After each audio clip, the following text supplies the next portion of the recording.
start with engineering, and then it all comes in lasered. So we don't have a laser here. Right. We keep about 3 or 4 different laser shops in business. Right. And we start at our forming process. So it comes in flat, we form it on the press brake, and then it goes to the assemblies. Right. So it all comes in like this. This is all from a laser. Right. When you say laser, you mean laser cut? Laser cut. Okay. Yep. So it's very nice and clean. Oh, beautiful. It's very clean. Yeah. Yep. Okay. Okay. So this here, from right here over, is the 2,000 pound per hour line that I think I quoted you. Yeah, this is it. Right. And this line you're looking at is going to be sent to Gridley, which is about 40 minutes to the south. This line is installed in Chile. This line is installed in Uzbekistan. Now, the components are installed in many lines. I'm just saying this exact line. Right.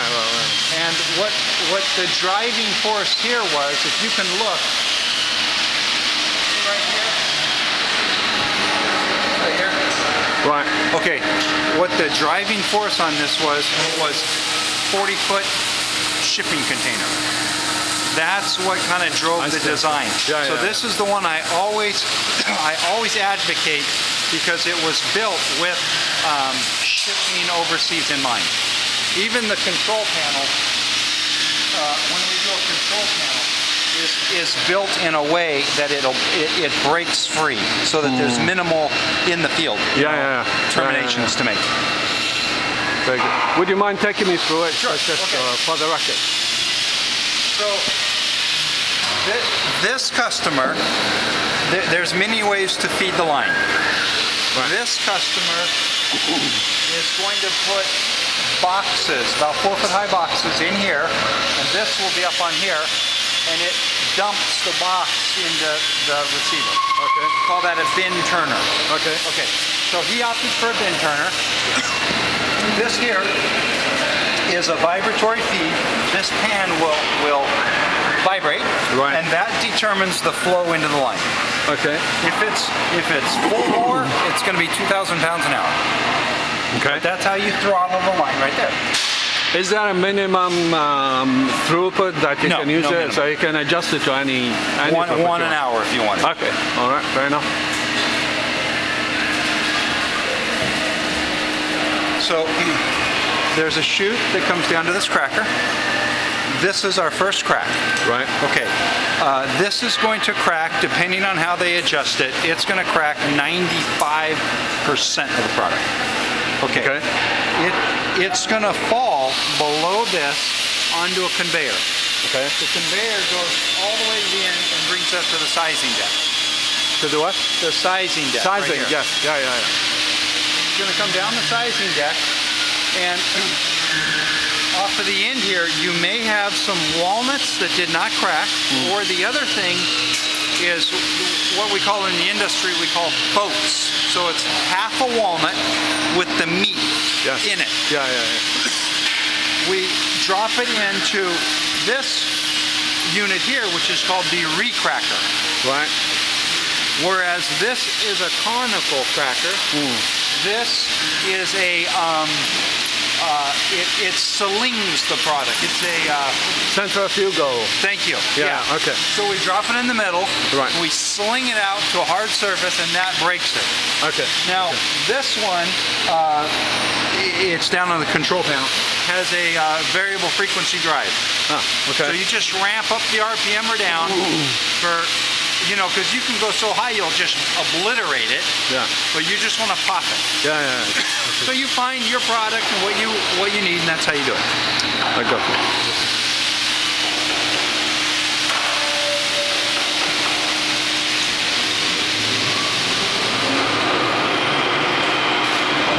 Okay, so in our sizing deck here, this is another thing that's unique to Jessee's. A lot of the industry is still using the old shaker type, really violent torta. Is there some kind of... Yeah, but they Yeah. We don't like that.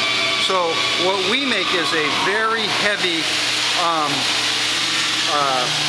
frame, and these are eccentric motors that vibrate. Vibratory motors. Okay. So the whole of this rail is gonna vibrate? Yeah. Wow. But it's more like a hum. It's not a violent. You know, your hand would go like this. Okay. What's the kind of frequency you're targeting? Is that like 60 hertz or? Oh, well, we run these at either the 50 or 60 hertz. Right. But we do the adjustment with the counterweights that are in here. Okay. So between the counterweight and the pressure of that air donut is what determines how violent it moves. Right. The agitation. Now, this is the thing. The only moving parts are this motor, which are bulletproof. That donut that is like on a truck, a tractor trailer. They don't go bad. Right. And the balls, there's agitation balls in here to knock out product that might get stuck. Right. What are these balls made of? Those are rubber. Rubber. Straight rubber. Okay.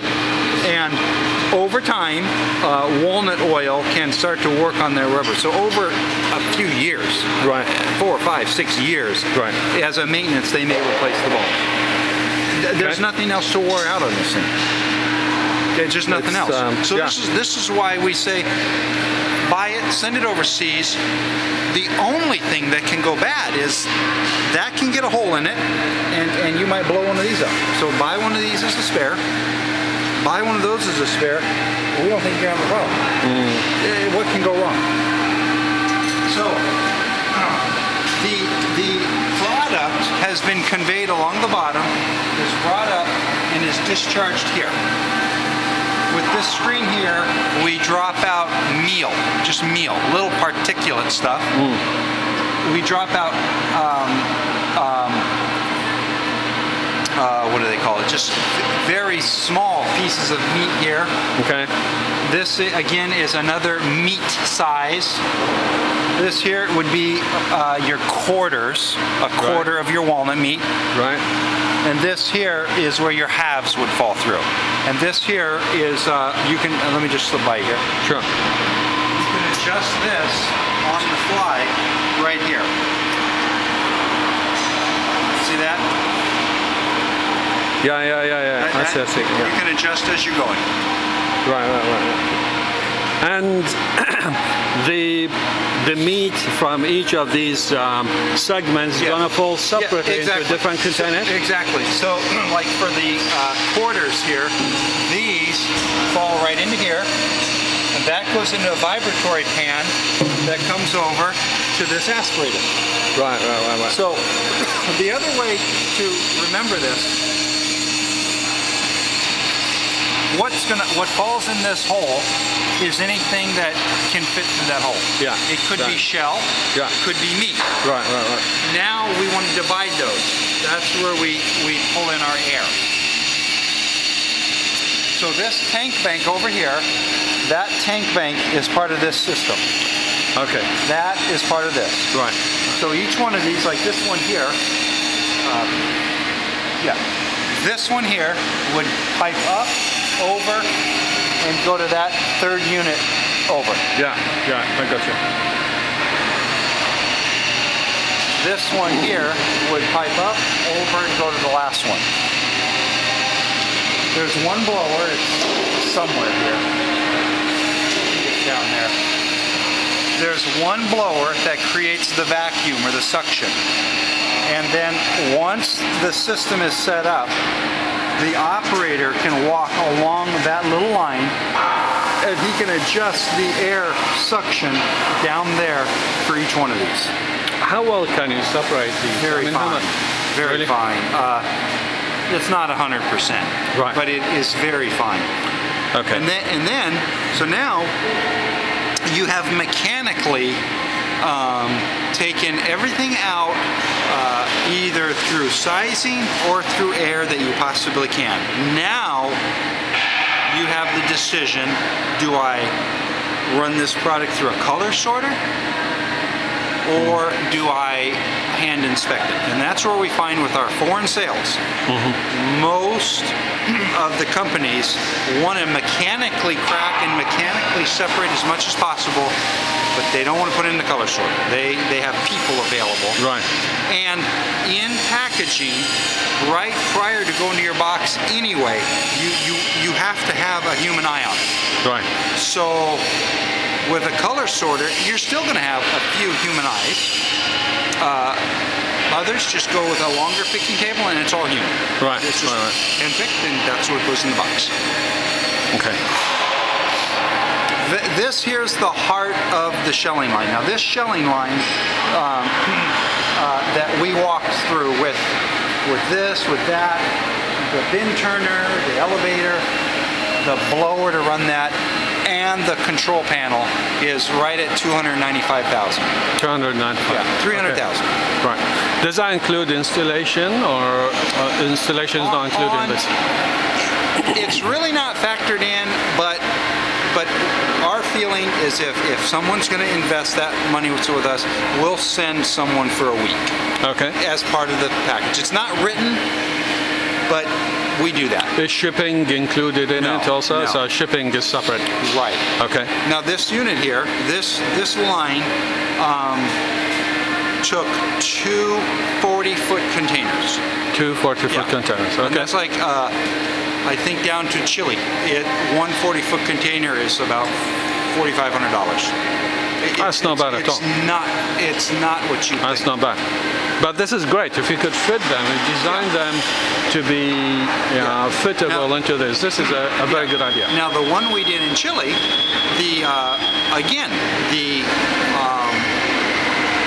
well, actually on that one, they did not come up and help us. So when they got the container, they had not seen the equipment before. But we sent really good plans, we sent really good instructions, good pictures, and with an inexperienced crew, they erected that in under 2 weeks. Oh, wow. And then I flew down and inspected it, bumped all the motors, and then we ran product.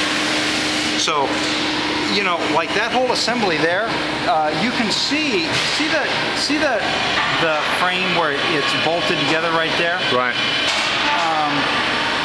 My memory is that from that connection to that silver metal, that whole thing, that goes in the container just like that. Right. So you slide it out, you put it on that frame, and you're It there. makes it much easier also to install. Oh, yeah. When you get to that end. Yeah. This is great. This is his dad.